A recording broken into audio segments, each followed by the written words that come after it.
કાલે 10 મોહરમ છે. આપણું ફાટકીવાળાનું તાજિયા કેટલા વાગે નીકળવાનું છે?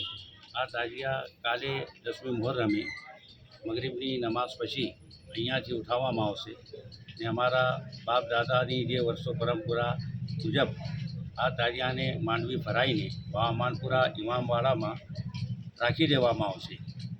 આ વર્ષોથી આ તાજિયો સરકાર મારા દાદા અઝીમ મિલત અલૈહિ રહમાના જમાનાથી આ તાજિયોને લેવો છે.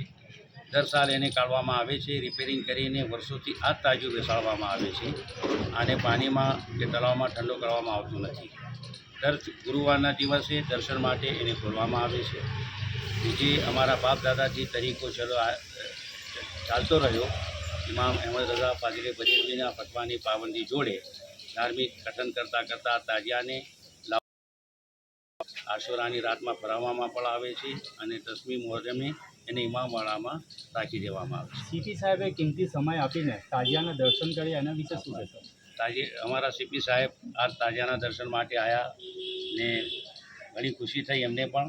હું વડોદરા શહેર પોલીસ કમિશનર સાહેબ, અમારા ઝોન 3ના અંદર રીના પાટીલ સાહેબ, વસાણા સાહેબ, વાડી પીઆઈ સાહેબ, સિટી પોલીસ સ્ટેશનના પીઆઈ સાહેબનો શુક્રિયા અદા કરું છું. આપણું નામ?